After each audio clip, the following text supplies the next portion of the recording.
favourite part was biting her ear. That was gross. The production design was a lot of fun for me. I've got a background as a designer, so I really relish the opportunity to design the world of Stella 459 from scratch, from the ground up. The great thing about the steampunk genre is that there aren't any kind of fixed rules. Like, you can kind of make it up as you go, and that gave me a lot of freedom to really develop a particular look, and I went for a sort of more of a heavy industrial, almost a diesel punk kind of look. So lots of rusty iron and steel and brass, and quite a closed and a claustrophobic environment. So I had a lot of fun with that kind of whimsy as well. I'm a big fan of a French director, Jean-Paul Jeunet, so I was looking at, in terms of colour space, movies like Emily and The City of Lost Children. I really like his quite rich, warm palette.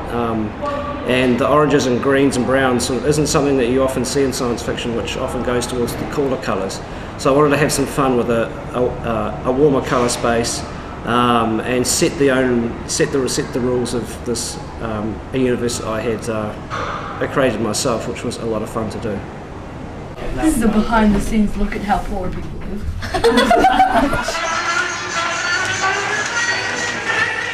The props were absolutely phenomenal. They weren't just something that just sat on a desk to look pretty. They were functional, and you could pick them up and they physically worked. The mechanics in them were just amazing, and I can't praise the guys highly enough for those. They were just absolutely fabulous, and enhanced the project so much.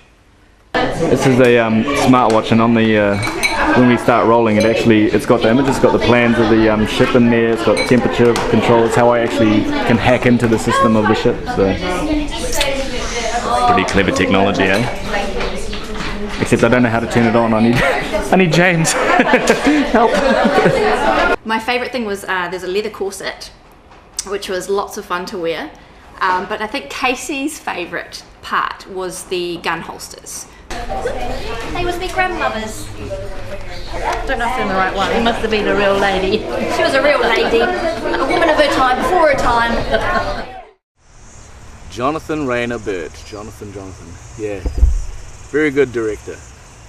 He's really easy to work with, really easygoing, but at the same time has a very definite vision and a very hard work ethic. I really love his willingness to take on board what the actor feels about a character, his willingness to just change things here and there just to fit in, and to workshop the material. From the very, very start, he put so much effort and so much organisation into everything, from the very first rehearsals through to the callbacks, through to the costume fittings and everything. Every single detail he'd really thought about, and the crew that he got together were amazing. Everybody just worked so hard and just put everything they possibly could into it. This project was done by people with a lot of passion, who all have day jobs, all doing something to earn their income. And I hope that the audience just picks up the heart behind it. I hope they get the humour, because there was a lot of humour in it, and hopefully they understand it. And I just hope they see what fun we had shooting it. Yeah, because it was a lot of fun. Because we'll cut into a close-up on that and say that's the wall there. So what we actually do there is, instead of you hitting the wall like that, we actually go like that, and then we run it in reverse. Yeah, that's great. So I will have, in that case, bruised and slightly bloody knuckles.